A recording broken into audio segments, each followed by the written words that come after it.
ముగిద్దాం. మరొకసారి అస్సలాము అలైకుం వరహమతుల్లాహి వబరకాతుహు. ఔజు బిల్లాహి మినష్ షైతానిర్ రజీమ్. బిస్మిల్లాహిర్ రహ్మానిర్ రహీం. బిస్మిల్లాహిర్ రహ్మానిర్ రహీం. ఇన్నల్ హమ్దులిల్లాహి నహ్మదుహు వ నస్తঈనుహు వ నస్తగఫిరుహు వ నుమిను బిహి వ నతవక్కలు అలైహి వ నౌజు బిల్లాహి మినష్ షురూరి అన్ఫుసినా వ మిన్ సయ్యిఆతి అమాలినా మన్ యహ్దిల్లాహు ఫలా ముద్లిల లహు వ మన్ యుద్లిల్హు ఫలా హాదియ లహు. వ నష్హదు అల్లా ఇలాహ ఇల్లల్లాహ్ వ నష్హదు అన్న ముహమ్మదన్ అబ్దుహు వ రసూలుహు. అమ్మా బఅద్. అనంత కరుణామయుడు, అపార కృపాశీలుడు, సర్వలోక సృష్టికర్త, సర్వలోక పోషణకర్త, సర్వలోక పరిపాలనాకర్త అయినటువంటి ఆకాశాలపైన ఉన్న ఆ ఏకైక దైవం పేరుతో ప్రారంభిస్తున్నాం. ఏం మాట్లాడచ్చాయండి మన ముందు? సర్వలోక సృష్టికర్త, భూమి ఆకాశాలని, మానవులందరినీ, జంతువుల్ని, పశువుల్ని, అన్ని సమస్తాన్ని, ఇసుకరేణువు నుంచి మహాపర్వతం దాకా, చిన్న గడ్డి మొక్క నుంచి మహావృక్షం దాకా, భూమి నుంచి ఆకాశం దాకా, మనుషులందరినీ నక్కసిక పర్యంతం అరికాల నుంచి నెత్తిదాకా సృష్టించిన సృష్టికర్తనే దైవం అంటారు, దేవుడు అంటారు, భగవంతుడు అంటారు. ఆయన ఏకైకుడని గ్రహించటానికి మాత్రమే మానవుడికి ఫస్ట్ జ్ఞానం ఇవ్వబడింది. అందుకే మనిషి జ్ఞానం ఎందుకు ఇవ్వబడిందండి? చెప్పాలి, నాది ప్రసంగం కాదు. దయచేసి ముందు సీట్లలో కూడా కొంచెం వచ్చి కూర్చోవాల్సిందిగా కోరుతున్నాను. మనిషికి జ్ఞానం ఎందుకు ఇవ్వబడింది? ఆ జ్ఞానంతో ఏమి ఇక్కడ సాధించాలని, పొందాలని మనిషి అనుకుంటున్నాడో, ఆ జ్ఞానానికి ఎందుకు ఇచ్చాడో, ఎవరిచ్చారో తెలియకపోతే అతని అంత పిచ్చివాడు, అతని అంత వ్యర్థ జన్మ ఇంకెవరిది ఉండదేమో. ఇది అన్ని గ్రంథాలు చెప్తున్నాయి. ఎందుకంటే దైవం, నిన్ను పుట్టించిన దైవం ఎవరో నువ్వు తెలుసుకోవటం, ఆయన ఎడల భయభక్తులు కలిగి ఉండటం జ్ఞానానికి మూలం అన్నాడు. ప్రతి గ్రంథంలో, భగవద్గీతలో చెప్పాడు, బైబిల్లో చెప్పాడు, ఖురాన్లో చెప్పాడు. జ్ఞానం అంటే ఏంటి మరి? సరే, మనం షార్ట్లో మాట్లాడుకుంటే, బక్రీద్ పండుగ సందర్భంగా ఈ కుర్బానీ ఏదైతే త్యాగం చేశారో, పొట్టేల్ని మా ఇంటి వరకు ఏదో అందరికి తలా కొద్దిగా పనిచేస్తే అయిపోతుంది అనే ఆలోచన చేయకుండా, నా ఇరుగు పొరుగు వారికి, నా బంధువులకి, వీళ్ళందరికీ ఈ త్యాగం చేసినటువంటి కుర్బానీ మాసాన్ని, పొట్టేల్ మాసాన్ని అందరిని పిలిచి అందరితో కలిసి మనం భోజనం చేస్తే బాగుంటుంది, ఆ సందర్భంగా 4 మాటలు వారికి వినిపిస్తే బాగుంటుందని చెప్పి గొప్ప ఆలోచన చేశారు మౌలాలి గారు.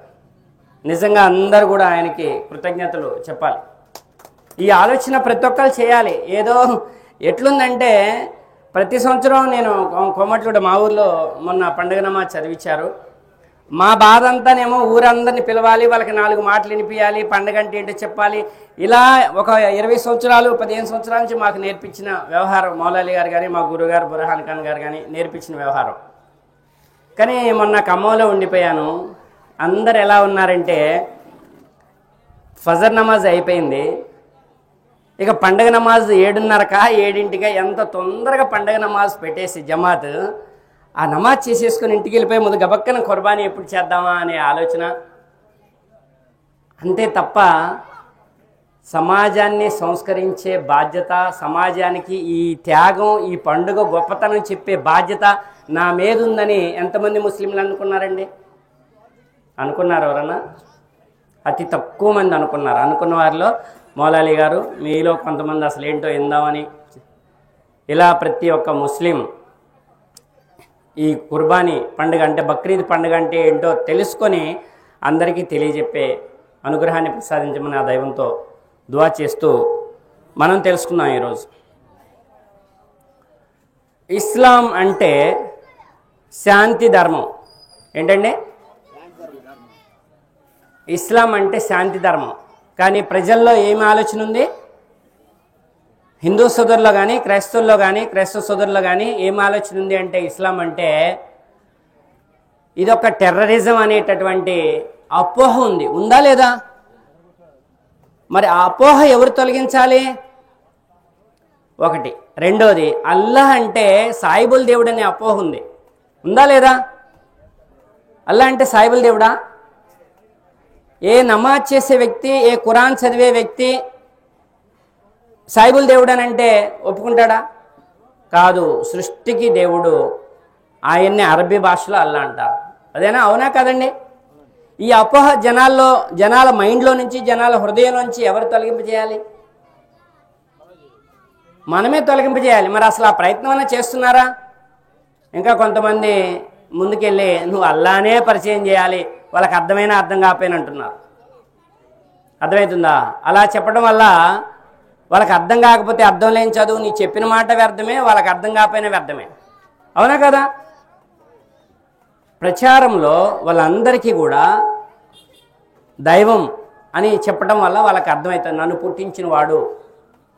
విషయం అర్థమైందా? ఈ అపోహలన్నీ తొలగించాలి. ఇంకొక అపోహ ఉంది. ఈ అపోహ అసలు పట్టాపంచలు కావడానికి ఈ బక్రీద్ పండుగ మెయిన్ ఉదాహరణ, మెయిన్ చూసిన ఇంకొక అపోహ ఏంటంటే, ఇస్లాం అనేది, జాగ్రత్తగానండి, ఈ శాంతి ధర్మం అని చెప్తున్నారు మీరు, ఇవన్నీ మీ కోతలు కోసుకుంటారులే సొరకాయలాగా అని చెప్పేటటువంటి వారందరి నోళ్ళకి తాళాలు వేసేటటువంటి ఈ పండుగ బక్రీద్ పండుగ దాని గురించి చెప్తుంది. మక్కాలో ముహమ్మద్ సల్లల్లాహు వారు స్థాపించారు ఇస్లాం అనే ఒక పెద్ద అపోహ ఉందండి.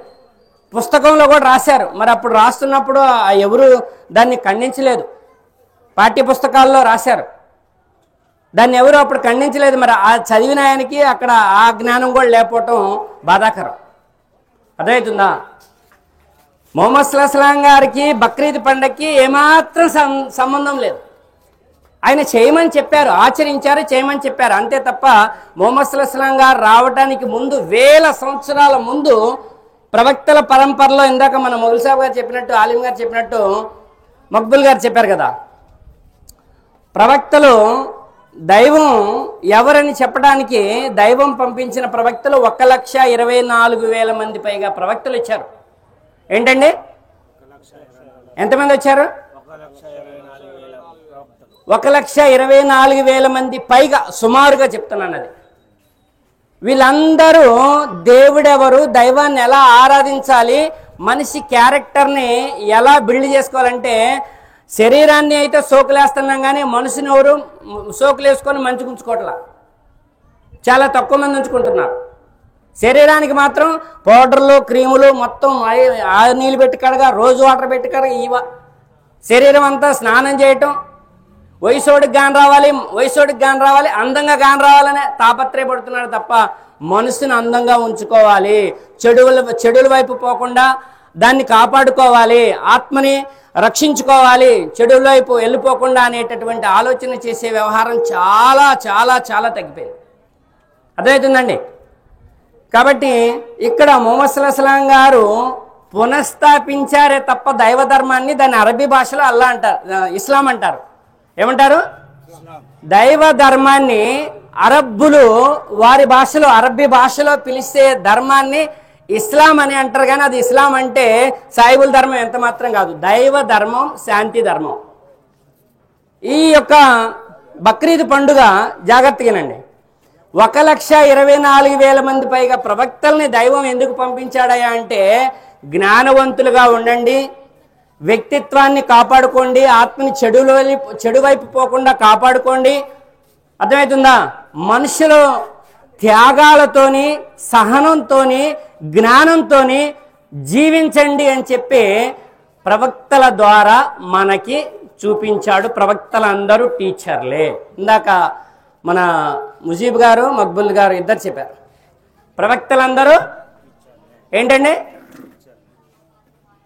స్కూల్లో టీచర్లు లేని స్కూల్ ఉంటుందా? ఎవరు చెప్పట్లేదండి. స్టూడెంట్స్ లేని స్కూల్ ఉంటుందా?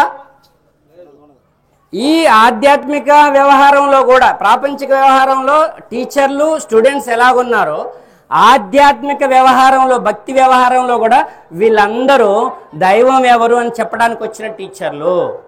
అర్థమవుతుందా? మరి ఆధ్యాత్మిక దైవాన్ని ఎలా ఆరాధించాలి, మానవ జీవితం ఎలా సాఫల్యం చేసుకోవాలి, మానవ జీవితంలో ఎలా పాస్ కావాలని చెప్పడానికి వచ్చిన టీచర్లు వీళ్ళందరూ అందుకే గురువులని బోధించడం జరిగింది. దాని వివరణ అంతా కూడా ఇందాక ముజీబ్ గారు ఇచ్చారు.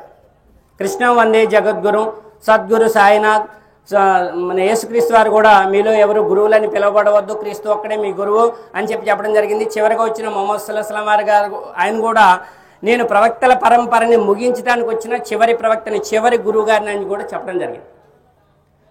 దురదృష్టం ఏంటంటే ప్రవక్తలందరూ మహిమలు అద్భుతాలు చూపించారు. ఎందుకంటే మనలాగా వాళ్ళు కూడా ఉత్తమ మాటలతో చెప్తే నువ్వు నీ మాట నేనెందుకు వినాలి అని అంటారని ప్రవక్తలందరికీ అద్భుతాలు మహిమలు ఆ దైవమే ఇచ్చాడు. గుర్తుపెట్టుకోండి, ఇక్కడ ఏంటండి అద్భుతాలు మహిమలు కొన్ని చేసి చూపించారు. ఎందుకంటే వీళ్ళని ప్రవక్తలుగా నమ్మాలి. వీళ్ళు చెప్పే మాటలో ఒక వాల్యుబుల్ ఉంది, ఒక శక్తి ఉంది, ఇది నిజం, వీళ్ళని మనం ఫాలో కావాలనేటటువంటి ఒక వ్యవహారం అక్కడ క్రియేట్ కావడానికి వాళ్ళకి మహిమలు ఇవ్వటం జరిగింది. వాళ్ళు సొంతంగా మహిమలు చూపిలే. ఆ విషయాన్ని ఈసా అలైహిస్సలాం యేసుక్రీస్తు వారు చెప్పారు, నేనేమి చేసినా అది నేను చేయటం లేదు, నా వల్ల ఏమీ కాదు, నన్ను పంపిన దైవం నాతో ఈ అద్భుత కార్యాలు చేపిస్తున్నాడు. అవునా కదా? అదే విషయాన్ని మొహమ్మద్ సల్లల్లాహు అలైహి వసల్లం గారు చెప్పారు. ఆయన చంద్రుణ్ణి చీల్చాడు, కానీ నేను చీల్చలేదు, దైవ ఆజ్ఞ మేరకి చంద్రుడు చీలిపోయాడు. ఇలా ఖగోళ శాస్త్రం చూడండి, 570 సంవత్సరం తర్వాత చంద్రుడు 2గా చీలిపోయాడు. చిన్న విషయం అది, అర్థమవుతుందా? మోసా అలైహిస్సలాం, మోషే గారు అంటారు, మోషే గారు సముద్రం మీద కర్రతో అలా కొట్టగానే సముద్రం చీలి దారిచ్చింది. ఆ అద్భుత మహిమ నేనే చీల్చానని చెప్పాడు ఆయన? లేదు లేదు, దైవ ఆజ్ఞ మేరకి సముద్రం చీలిపోయింది. ఇలాంటి మహిమలు చూపించటం వల్ల మనలో వాళ్ళ తదనంతరం వాళ్ళ శిష్యులు వాళ్ళని గురువులుగా భావించారు, ప్రవక్తలుగా భావించారు. తర్వాత సమాజం ఏమైందంటే ఎవరి జాతిలో వచ్చిన ప్రవక్తల్ని వాళ్ళు దేవుడి ప్లేస్లో పెట్టి ఆరాధించటం మొదలు పెట్టారు. కానీ వాళ్ళు బతుకున్నంత వరకు ప్రవక్తలందరూ, యుగ పురుషులందరూ, ఋషీశ్వరులందరూ వీళ్ళందరూ కూడా మేము దేవుళ్ళమే, మాకు భక్తి చేయండి అని చెప్పారా? చెప్పలేదు. మీ అంతరాత్మ కూడా ఒప్పుకుంటుంది, దైవాన్ని ఎవరో చూడలేదు. దైవం పుట్టేవాడు కాదు, పుట్టించేవాడు. దైవం మరణించేవాడు కాదు, మరణాన్ని ఇచ్చేవాడు. చచ్చిపోయేవాడు కాదు దేవుడు అంటే. ఈ 3 లక్షణాలతోనే దైవాన్ని తెలుసుకొని బక్రీద్ పండుగ ఇలా పంపించిన ప్రవక్తల్లో గొప్ప ప్రవక్త ఇబ్రాహీం అలైహిస్సలాం. జాగ్రత్తగా గుర్తుపెట్టుకోండి, ఆయన చేసిన పెద్ద త్యాగం ఈ భూమండలం మీద ఏ ప్రవక్త కానీ ఏ మానవుడు కానీ చెయ్యలేడేమో. ఇక అలాంటి గొప్ప త్యాగానికి గుర్తుగా జరుపుకునే పండగే బక్రీద్ పండుగ. ఎంతమంది తెలుసండి? మొహమ్మద్ సల్లల్లాహు అలైహి వసల్లం గారు అది పాటించి చూపించారు తప్ప మొహమ్మద్ సల్లల్లాహు అలైహి వసల్లం గారు మక్కాలో రావడానికి 1000 సంవత్సరాల అవతల ఒక దేవుడు పంపించిన ప్రవక్తల్లో ఇబ్రాహీం గారు ప్రవక్తల పితామహుడు. ఆయన చేసిన త్యాగానికి గుర్తుగా జరుపుకునే పండుగ. ఏం త్యాగం చేశాడు అనేది తెలుసుకొని ఈ యొక్క ప్రసంగాన్ని నేను ముగిస్తాను. ఆయనకి చూడండి, చిన్నప్పటి నుంచే చాలా జ్ఞానం ఇవ్వటం జరిగింది దైవం. ఆయన తండ్రి గారు ఆజరు. ఎవరండి? ఇబ్రాహీం గారి తండ్రి గారు ఆజరు. ఆజరు గారు బహుదైవారాధకుడు. ఏంటండి? బహుదైవారాధకుడు. అనేక విగ్రహాలని, సృష్టితాలని తయారు చేసి అమ్ముతూ ఉండేవాడు. స్వయంగా వాళ్ళ జాతితో కలిపి వాటిని ఆరాధిస్తూ ఉండేవాడు. అప్పుడు ఆయన కడుపును పుట్టిన ఇబ్రాహీం గారు కొంచెం పెరిగి పెద్దయి ఆయనకి దేవుడు జ్ఞానం ఇస్తే, సరే నేను షార్ట్లో చెప్తున్నాను, ఆయన కొన్ని సూచనలు ఇవ్వడం జరిగింది. నాన్నగారు మీ చేతులతోని మీరే తయారు చేసుకున్న వాటిని కాదు మీరు ఆరాధించాల్సిందే, మనల్ని తల్లుల గర్భాల్లో తయారు చేసిన ఆయన్ని ఆరాధించాలి. మీరెందుకో దైవధర్మం, శాంతి ధర్మం తప్పిపోయారని నాకు అనిపిస్తుంది అని అన్నాడు. అప్పుడు తండ్రి గారు అంటున్నారు, అరే నా కడుపును పుట్టావు, నాకంటే చిన్నోడివి, నేను పెద్దోనా, నువ్వు పెద్దోడివా, నువ్వు నాకు చెప్పేంత మునగాడివేనువా, ఇంకొకసారి ఈ మాట మాట్లాడితే నేను రాళ్లతో కొట్టి చంపేస్తాను. ముందు గద్దించాడు 2-3 సార్లు అన్న తర్వాత, లేదా నేను ఇంట్లో నుంచి వెళ్ళగొడతాను. అయినా సరే తర్వాత మళ్ళీ కొన్ని రోజుల తర్వాత మళ్ళీ అంటున్నాడు, మీరు దారి తప్పిపోయారు, మనల్ని తయారు చేసిన వాడిని మీరు ఆరాధించట్లేదు, మనం తయారు చేసుకున్న వాటిని మీరు ఆరాధిస్తున్నారు. మీరు 100% దారి తప్పిపోయారు. మీకొక నమస్కారం, మీరు ఆరాధించే వాటికి ఒక నమస్కారం, నేను మిమ్మల్ని వదిలిపెట్టి వెళ్ళిపోతున్నాను అన్నాడు. అలా చిన్నప్పుడే ఆయన జ్ఞానవంతుడిగా, అంటే ఇది ఎందుకు చెప్తున్నానంటే బహుదైవారాధన జాతిలో నుంచి వచ్చినటువంటి ఒక ప్రవక్త ఇక్కడ మనకి వచ్చేసింది. అక్కడ అంటే హైందవ జాతి అనే సుమారుగా అనుకుంటే, ఇలాగా అనుకుంటే అక్కడి నుంచి ఆయన పెరిగి పెద్దయ్యాడు, ఆయనకి వివాహం అయింది. ఆయన భార్య పేరు సారా గారు, సారా అలైహిస్సలాం. అలైహిస్సలాం అంటే ఆమె మీద దైవం యొక్క కారుణ్యం ప్రేమ కురియనుగాకని. అయితే ఆయనకి చాలా వయసు వచ్చింది, ఇద్దరికి చాలా వయసు వచ్చింది, పిల్లలు కలగలేదు. పిల్లలు కలగపోతే అందంగా ఉంటుంది ఆమె, చాలా అందంగా ఉంటుంది సారా గారు. అంటే నేను తీసుకున్న సమయం కొంచెం ఈ వివరణ చెప్పాలంటే కొంచెం మించిపోయేటట్టుంది, క్షమించాలి. ఒక రాజ్యంలో నుంచి వెళ్తూ ఉంటారు, అందమైనటువంటి వాళ్ళు స్త్రీలు ఎవరైనా కనిపిస్తే వాళ్ళని ఆ రాజుగారు చెరబట్టేవాడు, అత్యాచారం చెరిసేవాడు, వాళ్ళని ఆయన అధీనంలో ఉంచుకునేవాడు. ఆయనకి సమాచారం వెళ్ళింది, మన రాజ్యం నుంచి వెళ్తున్నారు ఇద్దరు, ఒక ఆమె చాలా అందంగా ఉంది, ముందు ఒక వ్యక్తి ఎవరో ఉన్నారు. అక్కడి నుంచి భటులను పంపిస్తాడు, వీళ్ళిద్దరిని బంధించి తీసుకురమ్మని. బంధించి తీసుకెళ్ళిన తర్వాత జాగ్రత్తగా ఏనండి, ఆ రాజుగారు ఆమెని చెరబట్టబోతాడు. చెయ్యి అలాగా ఆమె మీదకి వేయబోయేసరికి చెక్కలాగా శిలలాగా అయిపోతుంది ఆయన యొక్క చెయ్యి. రాజుగారు భయపడతాడు, ఏమన్నా అలుముకుందా నన్ను, చెయ్యి వెనక్కి దిగాని మామూలుగా అయిపోతాడు. మళ్ళీ రెండోసారి అలాగే చేస్తాడు, మళ్ళీ రెండోసారి శిలలాగా చెక్కలాగా అయిపోతుంది, శరీరం అంతా చలనం లేకుండా అయిపోతుంది, మళ్ళీ భయపడిపోతాడు. 3 సార్లు అలా చేస్తాడు, 3 సార్లు శిలలాగా అయిపోతుంది శరీరం. ఆమెలో ఏదో శక్తి ఉంది అని గ్రహించి ఆమెకి తన యొక్క బానిస అని చెప్తారు, కూతురు అని చెప్తారు. ఆయన దగ్గర ఉన్నటువంటి హాజిరా అలైహిస్సలాం, హాజిరా గారు తన సేవకురాలుగా బహుమానంగా ఆమెకి ఇవ్వటం జరిగింది. నేను చాలా షార్ట్లో తగ్గి చెప్తున్నాను, ముందే చెప్పాను మీకు 3 గంటలు, గంటన్నర కాదు 2 గంటలు పైన పట్టేది, కానీ చాలా తగ్గి చెప్తున్నాను. అయితే ఆమెకి పిల్లలు లేని కారణంగా, తర్వాత ఈ సేవకురాలుగా వచ్చింది, పిల్లలు లేని కారణంగా తన భర్తకి ఈ సేవకురాలని అంటే హాజిరా గారిని ఇచ్చి వివాహం దగ్గరుండి జరిపించింది. వివాహం జరిపించిన తర్వాత భార్య అయిద్దా అవదా? అవుతుంది. అయితే మన క్రైస్తవ సోదరులు ఏం చెప్తారంటే, బానిస స్త్రీ, బానిసకి పుట్టిన కొడుకు లెక్కలోకి రాడు, వాళ్ళంతా బానిస సంతానం అనేటటువంటి మధ్యలో కొంచెం అపోహలు వచ్చి చేరిపోయినాయి. కానీ దైవం వాటన్నింటికి పులి స్టాప్ పెట్టాడు.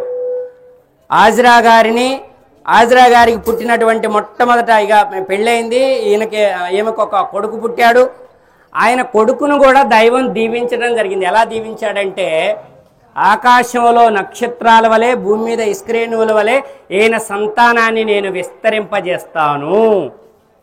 ఇప్పుడు దేవుడి దీవెన ఉన్నట్ట లేనట్ట? ఆది కాండంలోనే ఉంటుంది. దీవెన ఉన్నట్ట లేనట్ట? లేదు అని చెప్పారంటే వాళ్ళకి దైవం అంటే భయం అన్న లేకుండా ఉండాలి, లేకుంటే వాళ్ళు చెప్పే బోధలో వాళ్ళు ఇరుక్కుపోయి మాదే కరెక్ట్, మేమే కరెక్ట్ అనేటటువంటి అపోహలను ఉండాలి.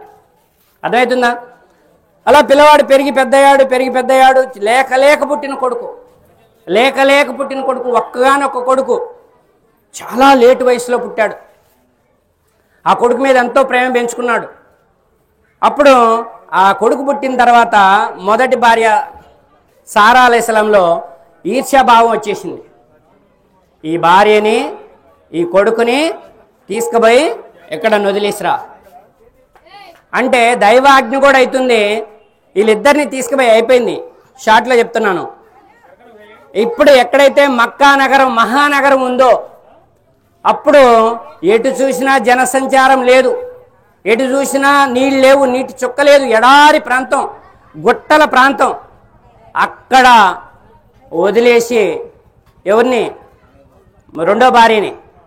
రెండో భార్య కుమారుణ్ణి అక్కడ వదిలేసి, వాళ్ళకు కొంచెం ఖర్జూరాలు, కొన్ని నేల తిత్తులో నీళ్ళు అక్కడ వదిలేసి ఆయన వెనక్కి తిరిగి బయలుదేరితే అప్పుడు హాజిరా గారు అంటుంది, ఇక్కడ ఎటు చూసినా కనుచూపు మేరలో జనాలు లేరు, ఎర్రటెండ, గుట్టలు, మొత్తం ఎడారి, ఇక్కడ నన్ను నా కుమారుణ్ణి వదిలిపెట్టి వెళ్ళిపోతున్నావు, నువ్వు దేవుడి దగ్గర సమాధానం చెప్పుకోవాలి అని అంటుంది. అప్పుడు ఆయన అంటాడు, ఇబ్రాహీం అలైహిస్సలాం గారు, ఇబ్రాహీం గారు అంటాడు, అబ్రహం గారు, ఇది దైవాజ్ఞ. ఏమన్నాడు? ఇది దైవాజ్ఞ. ఇదే స్టోరీ.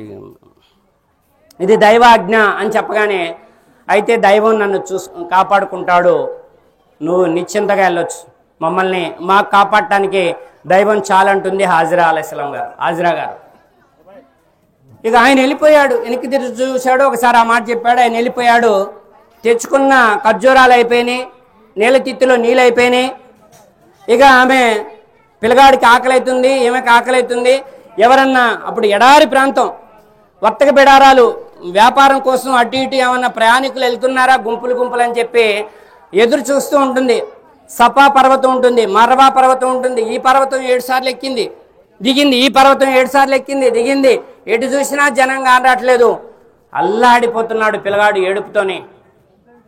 దైవంతో ఏడ్చుకుంటూ దువా చేసింది. మీ జాగ్రత్తగా అయినండి, దైవంతో మీ బంధం కరెక్ట్గా ఉంటే మీ ప్రతి ఆపద నుంచి ఆయన బయటపడేస్తాడు. ఇది గ్రంథాల ద్వారా మాట ఇచ్చాడు. ఆయన మాట తప్పేవాడు కాదు, దైవం మాట తప్పేవాడు కాదు. మనం మాట తప్పుతాం, మనం మాట మీద నిలబడాం, కానీ దైవం మాట ఇచ్చాడు గ్రంథాల ద్వారా. ఆయన మాట తప్పడు, కాపాడుకుంటానని ఏదైతే మాట ఇచ్చాడో. ఇస్మాయిల్ అలైహిస్సలాం కాళ్ళ కింద నుంచి జలధారని పుట్టించడం జరిగింది. జిబ్రీల్ ఆమీన్ దైవదూత వచ్చింది, గాబ్రియల్ కాళ్ళ మడమల నుంచి నీటి జలధార చిమ్మింది. వెంటనే సంతోషంతోనే హాజిరా అలైహిస్సలాం ఆ నీళ్ళని కడుపు నిండా తాగి కొడుకు తాపించి, వింటున్నారా, కొడుకు తాపించి జమ్ జమ్ జమ్ అనే ఆ కట్టని దగ్గరగా వేయటం జరిగింది. జమ్ అంటే ఆగిపోవటం. ఎడారిలో ఎటు చూసినా కిలోమీటర్ల మేర నీళ్లు లేవు, కానీ దైవం పుట్టించాడు జలధార. ముహమ్మద్ సల్లల్లాహు అలైహి వసల్లం గారు చెప్తున్నాడు, అప్పటి జలధార ఆమె జమ్ జమ్ అని కట్టేయకపోతే ఇది ఒక పెద్ద సెలయేరు అయిపోయేది, ఒక పెద్ద నది అయిపోయేది అని చెప్పారు. అర్థమవుతుందా? కిలోమీటర్ల మేర ఎటు చూసినా నీళ్ళు, ఎడారిలో నీళ్ళు పుట్టడం అంటే దైవ శక్తికి నిదర్శనం, దైవ మహిమకి నిదర్శనం. ఇది చూసి కూడా మీరు, ఇది విని కూడా ఇంకా దైవం అంటే భయం లేకపోతే, ఇది ముహమ్మద్ సల్లల్లాహు అలైహి వసల్లం గారి కాలానికి ముందు 1000 సంవత్సరాల చరిత్ర ఇది. అయినా సరే మేము నమ్మము అని అంటే, జ్ఞానంతో కొంచెం చరిత్ర అంటేనే నిజం. అది దైవ గ్రంథాల్లో లిఖించబడిన చరిత్ర అంటే ప్రతి మానవుడికి భయం రావాలి గుండె లోతుల్లో నుంచి. ఎందుకంటే మనం పుట్టాము ఏమీ తెలియని స్థితిలో, పెరిగాము అసలైంది తెలుసుకోకుండా ముసలివాళ్ళం అయిపోయి ఇక్కడి నుంచి వెళ్ళిపోతే మానవ జీవితం వృధా. ఇక సరే ఆయన పెరిగాడు. ఇప్పుడు విమానాల్లో ప్రపంచం ఎన్ని దేశాలు ఉన్నాయో అన్ని దేశాలకు ఆ నీళ్ళు విమానాల్లో వెళ్తున్నాయి. అయినా సరే అక్కడ నీళ్ళు అయిపోవట్లేదు. ఆ బావి ఎంత ఉందయా అంటే ఎడి తిరిగి చూసినా కానీ ఒక 5-6 బారల లోతు లేదు, మొత్తం మీద ఒక 5-6 బారల లోతు ఉంది. ఇప్పుడు కూడా ఎడారిలో. అక్కడ మొన్న హజ్ చేశారు, ఒక 30 లక్షల మంది హజ్ చేసి ఉంటారు, సుమారుగా 30 లక్షల మంది తాగారు. మదీనాలో ఒక 20 లక్షల మంది 15 లక్షల మంది ఉంటారు, అక్కడ తాగారు. విమానాల మీద వెళ్తున్నాయి. ఆ పుట్టిన జలధార నీళ్లు ఎడు చూసినా మళ్ళీ కిలోమీటర్ల మేర నీళ్లు. అలాంటి మహిమలు ఎన్నో చూపించాడు దైవం మన గ్రంథాల ద్వారా. ఇక తర్వాత పిల్లగాడు పెరిగాడు, పెద్దయ్యాడు. 11 సంవత్సరాలు 12 సంవత్సరాలు 10 సంవత్సరాల ఏజ్ వచ్చింది. ముహమ్మద్ సల్లల్లాహు అలైహి వసల్లం గారికి ఇందాక మన ఆలిం గారు చెప్పారు, ఆ ఇబ్రాహీం అలైహిస్సలాం గారికి వరుసగా 3 రోజులు ఒక కల వచ్చింది. ఫస్ట్ కల వచ్చింది, లేక పుట్టినటువంటి కొడుకుని బలిస్తున్నట్టుగా, కత్తితో కోస్తున్నట్టుగా బలిచ్చినట్టుగా. ఫస్ట్ రోజు కల వచ్చింది, ఆ మామూలే అనుకున్నాడు. రెండో రోజు సేమ్ కల వచ్చింది, మళ్ళీ ఆలోచనలో పడ్డాడు. ఎందుకంటే ప్రవక్తల యొక్క కళల ద్వారా దైవం ఆజ్ఞ ఇవ్వటం జరుగుతుంది.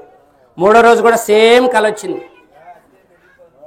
ఆ పిల్లవాడిని లేక పుట్టినటువంటి కొడుకుని, ఒక్కగానొక్క కొడుకు, ఇది పాత నిబంధనలో కూడా ఉంటుంది, ఖురాన్ హదీస్లో కూడా ఉంటుంది, ఇలాగా బలిస్తున్నట్టుగా. మూడో రోజు అయ్యేసరికి అది ఆజ్ఞ, దైవాజ్ఞ అని అర్థమైపోయి పిల్లగాడికి చెప్పాడు. తను కూడా దైవాజ్ఞని పాటించాలి. ఆయనకు ఒక పరీక్ష పెట్టాడు. ఎవరు? దైవం. ఎవరికి? ఇబ్రాహీం అలైహిస్సలాంకి. లేక పుట్టిన కొడుకు ఎక్కువ అంటాడా, కొడుకుని ఎక్కువ ప్రేమిస్తాడా, ఇంత జ్ఞానం ఇచ్చి ఇంత జీవితం ప్రసాదించిన నన్ను ఎక్కువ ప్రేమిస్తాడా అని ఒక పరీక్ష పెట్టాడు దైవం. పరీక్ష అర్థమైందండి. అప్పుడు ఇబ్రాహీం అలైహిస్సలాం అంటున్నాడు, దైవాజ్ఞని పాటించాను. నాకు కొడుకు కాదు, దైవమే నాకు ఫస్ట్. పిల్లగాడిని తీసుకొని పోతున్నాడు. చాలా స్టోరీ ఉంది. మనం మరొకసారి ఇలాంటి 2 నెలలకు ఒకసారి ఇలాంటి కార్యక్రమాలు పెట్టుకొని అన్ని గ్రంథాల్లో ఉన్న విషయాలు తెలుసుకొని దైవం ఒకే ఒక్కడని తెలుసుకొని ఆయన్ని అందరం అన్నలదమ్ముల ముందు అందరం అన్నలదమ్ములు, హిందూ సోదరులైనా క్రైస్తవ సోదరులైనా ముస్లింలు అందరి తండ్రి ఆదం అలైహిస్సలామే, అందరి తల్లి హవ్వ అలైహిస్సలామే. కాలక్రమేణా ఎన్ని వేల సంవత్సరాలు, లక్షల సంవత్సరాలు కానీ ఇలా భూమండలం మొత్తం విస్తరించాం. దీనికి మీరెలా చెప్తారు అందరూ ఒకటే అని మేము ఒప్పుకోమనే వాళ్ళు ఉన్నారు. మన మధ్య స్విచ్ పెట్టి అధికారాలు పొందాలనే వాళ్ళు ఉన్నారు. మన మధ్య స్విచ్ పెట్టి మనతో భక్తితో వ్యాపారం చేసే వాళ్ళు ఉన్నారు. వాళ్ళందరికీ ఫుల్ స్టాప్ పెట్టాలంటే మన మైండ్ని మనం కొద్దిగా పరిశీలన దృష్టితోనే ఆలోచించాల్సిన అవసరం ఉంది. అందరికి ఎన్ని కళ్ళు ఉన్నాయండి? హిందూ సోదరులకి, క్రైస్తవ సోదరులకి, ముస్లిం సోదరులకి 2 కళ్ళే ఉన్నాయి. జైన్లకి, బౌద్ధులకి అందరికీ ఇచ్చిన వాడు ఎవరు? ఒక్కడా, ఇద్దరా, ముగ్గురా, ముక్కోట? ఈ విషయంలో అందరికీ 2 చేతులు ఉన్నాయి. నీ కళ్ళు ఎన్ని ఉండాలి, నీ హైట్ ఎంత ఉండాలి, నీ చేతులు ఎంత పొడుగు ఉండాలి, నీ చేతికి వేళ్ళు ఎంత ఉండాలి? అందరికీ 5 ఏళ్ళే ఉన్నాయా, ఎవరికన్నా 6 ఏళ్ళు ఉన్నాయా? ఎవరికో ఒకరికి వస్తాయి. కానీ ఎక్కువ శాతం 99% లేదా 95% ఎన్ని చేతులు ఉన్నాయి, ఎన్ని ఏళ్ళు ఉన్నాయి? సృష్టిలో భౌతికంగా కానొచ్చేది, ప్రాకృతికంగా కానొచ్చేది మొత్తం కూడా దైవమే సృష్టించాడు, అంతా సమంగా ఇచ్చేశాడు. ఇక్కడ మనం పెట్టుకున్నాం, నువ్వు హిందువు, నేను ముస్లిము, నువ్వు క్రైస్టియను అని ఒకరి మీద ఒకరు ద్వేషభావం పెంచుకోవడానికి వీళ్ళు అగ్నికి ఆజ్యం పోసినట్టు భక్తిని వ్యాపారం చేసేవాళ్ళు వాళ్ళ మాట నువ్వేనా మాకు, వీళ్ళ మాట నువ్వేనా మాకు గ్రంథంలో ఉంది చెప్పరు. గ్రంథంలో ఉంది చెప్పకుండా మనుషుల మధ్య విభేదాలు సృష్టించి లబ్ధి పొందాలని చూసే వాళ్ళందరికీ ఫుల్ స్టాప్ జ్ఞానం ద్వారా మాత్రమే పెట్టగలుగుతాం. మనం అందరం అన్నలదమ్ములో. ఇంకో చిన్న ఉదాహరణ ఇస్తే కూడా, ముస్లింలకి ఎవరికైనా యాక్సిడెంట్ అయింది, రక్తం అవసరమైంది, హిందూ సోదరుల ఆ రక్తం, ఆ గ్రూప్ దొరకదా? ఆ బ్లడ్ గ్రూపు? అమ్మాయి ఒకళ్ళు కూడా ఆన్సర్ ఇవ్వట్లేదు. దొరికిద్ది. క్రైస్తవ సోదరులకి ఎవరికైనా బ్లడ్ అవసరమైంది, ఆ గ్రూప్ రక్తం హిందూ సోదరులు కానీ ముస్లిం సోదరులు కానీ దొరకదా? ముస్లింలకు అవసరమైంది, ఆ గ్రూప్ రక్తం హిందూ సోదరులు కానీ క్రైస్తవ సోదరులు కానీ దొరకదా? మరి అదేంటి? మరి 2 దేవుళ్ళు, 3 దేవుళ్ళు, 3 దేవుళ్ళు ఉంటే శరీరం వేరే పెట్టకపోయినా లోపల ఉన్న బ్లడ్ నాన్న వేరే పెట్టాలి కదా. అర్థమవుతుందా? ఆయనే బ్రహ్మ. ఇందాక ఫస్ట్ పాట పెట్టారు. ఆయనే సర్వేశ్వరుడు, ఆయనే యెహోవా, ఆయనే అల్లా, ఆయనే భగవంతుడు, ఆయనే పైవాడు. ఆ పైవాడు ఇబ్రాహీం అలైహిస్సలాంగా ఒక పరీక్ష పెట్టాడు. నేనెక్కువ, ఎందుకంటే నువ్వు లేనప్పుడే నిన్ను సృష్టించాను, నిన్ను పెద్ద చేశాను, నీకు భార్యనిచ్చాను, నీకు పిల్లల్ని ఇచ్చాను, ఆ పిల్లవాడు ఎక్కువ అంటవా నేను ఎక్కువ అంటవా అని ఒక పరీక్ష పెట్టాడు. పిల్లగాన్ని తీసుకొని పోతున్నాడు బలి ఇవ్వటానికి. జాగ్రత్తగానండి, చాలా ఆటంకాలు వచ్చినాయి మధ్యలో. లోకం అంతా అంటుంది, ఓ ఇది ఎక్కడ చూద్దామయ్యా, కల్లో రావటం ఏంది, పిల్లగాన్ని చేసుకుపోయి బలిత్రాట, కోత్రాట, ఈ మూర్ఖుడా మంచుడు, ఒక ప్రవక్తను పట్టుకొని అంటున్నారు వాళ్ళు. మూర్ఖుడా మంచోడా, ఎందుకంటే మూర్ఖుడిగా భూలోకంలో ఉండడేమో అని అందరూ అంటున్నారు, ప్రజలు అంటున్నారు. శైతాన్ కిందకి మీదకి అయిపోతుంది. ఆ తల్లికాడికి పోయి చెప్పింది, నీ కొడుకుని బలియటానికి తీసుకుపోతున్నాని. ఆయన దైవ ప్రవక్త, ఏం చేసినా దైవాజ్ఞ మేరకే చేస్తాడు. భార్య అంటుంది, ఉత్తమ ఇల్లాలు, ఉత్తమ ఇల్లాలు. అర్థమవుతుందా? ఇక్కడ మళ్ళీ ఈ యొక్క కొడుకుతో చెప్తున్నాడు, నిన్ను బలియటానికి తీసుకుపోతున్నాని. నా తండ్రి గారు ఏదైతే ఆజ్ఞ, దైవాజ్ఞ ఉంటుందో అదే చేస్తాడు, ఆయన సొంతంగా ఏది చేయడు. అప్పుడు పిల్లగాన్ని తీసుకొని పోయాడు, బలిపెట్టి మీద పెట్టాడు. ఈ జరిగిన ప్లేస్ మక్కా అండి. ఈ బలేవారం మొత్తం జరిగింది మక్కా. గుర్తుపెట్టుకోండి, ప్లేసులు మార్చినంత మాత్రాన అక్కడ ఉన్న ఇప్పుడు మొత్తం వేల సంవత్సరాల నుంచి అక్కడ జరుగుతున్నటువంటి ఆనవాయితీ సంప్రదాయం. అక్కడ బలిపెట్టి మీద పెట్టాడు. అలాగా ఇళ్ళక పడుకోబెడితే నా ముఖం చూసి మళ్ళీ నువ్వు ఆగిపోతావేమో, బలి ఇవ్వకుండా నన్ను బోలగా పడుకోబెట్టి నాన్నగారు అంటున్నాడు ఆ పిల్లగాడు, ఆ 11 ఏళ్ళ పిల్లగాడు. అప్పుడు ఇలాగా బోల పడుకోబెట్టి కత్తి ఇలా ఎత్తి ఇలా బలి ఇవ్వబోయే సమయంలో ఒక వాయిస్ వినపడుతుంది, దైవవాణి ఏర్పడుతుంది. ఓ ఇబ్రాహీం, కూర్చో, ఓ ఇబ్రాహీం, నీ యొక్క భక్తికి మెచ్చానయ్యా, నీకు పరీక్ష పెట్టాను. ఆ పరీక్షలో నేనే, భగవంతుడే ఎక్కువ అంటావా, కొడుకు ఎక్కువ అంటావా అని పరీక్షించాను. నీ కొడుకు నాకు అక్కర్లేదు, నీ కొడుకు నాకు అక్కర్లేదు. ఈ పరీక్షలో నువ్వు నెగ్గావని చెప్పి ఆ పిల్లగాన్ని బలిపీఠం నుంచి పక్కకు తీయడం జరుగుతుంది. జిబ్రీల్ అమీన్ దైవదూత స్వర్గం నుంచి ఒక తెల్లని పొట్టేల్ని తీసుకొచ్చి ఆ బలిపీఠం మీద పెడుతుంది. ఆ పొట్టేల్ని బలి ఇవ్వటం జరిగింది. అర్థమైందండి? అప్పుడు దైవవాణి పలుకుతుంది. ఈ రోజుని ఎప్పుడు ముహమ్మద్ సల్లల్లాహు అలైహి వసల్లం గారి ఇంకా ఆనవాళ్ళు లేవు. ముహమ్మద్ సల్లల్లాహు అలైహి వసల్లం గారు పుట్టక ముందు వేల సంవత్సరాల ముందు దైవం అంటున్నాడు, ఈ రోజుని భూమి ఉన్నంత వరకు, భూమి మీద విశ్వాసులు నా దాసులు ఉన్నంత వరకు ఈ రోజుని పండుగగా జరుపుకుంటారు. నీ త్యాగానికి గుర్తుగా వారు కూడా ఒక పొట్టేల్ని త్యాగం చేస్తారు. ఇది నా ఆశీర్వాదం అని చెప్పి దైవం ఆ ఇబ్రాహీం అలైహిస్సలాం గారిని దీవించడం జరిగింది. ఆ దీవెనే నిన్న బక్రీద్ పండుగ మనం జరుపుకున్నాం. మొన్న 3 రోజులు ఉంటుంది. ఒక పొట్టేల్ని తీసుకొచ్చి మంచిగా దాన్ని జుబా చేసి ఎవరి పేరుతోనైనా కుటుంబ యజమాని పేరుతోని అందరికీ తల పేదలకి ఇంత ఆ రోజున ఆ మాంసం పెడితే వాళ్ళు తిని వాళ్ళు అందరూ బాగుండాలనేటటువంటి ఆశీర్వాదం కోసమే అందరం బాగుండాలి. ఇదే బక్రీద్ పండుగ యొక్క పరమార్థం. మీకు అర్థమైందని నేను కోరుకుంటున్నాను. ఇలాగా గ్రంథాలన్నీ గౌరవించాలి, ప్రవక్తలందరినీ ప్రేమించాలి, మానవులందరమే పరస్పరం అన్నదమ్ముల్లాగా సంస్కృతి సంప్రదాయాలను కూడా గౌరవించాలి. ఇది దైవ ఆజ్ఞ, చివరి దైవ గ్రంథం ద్వారా దైవ ఆజ్ఞ. ఇవన్నీ పాటిస్తూ అందరం కూడా ఒకరిని ఒకరు అర్థం చేసుకొని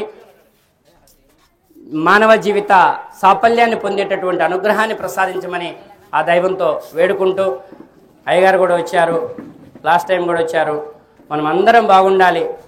ఇలాంటి చరిత్ర ఏదైతే పండితుల చరిత్ర, ప్రవక్తల చరిత్ర, యుగపురుషుల చరిత్ర మనకంటే కూడా ఇంకా మన అయ్యగారు లాంటి వాళ్ళు చెప్తే ఇంకా ప్రజలకి ఇంకా ఈజీగా అర్థమవుతుంది.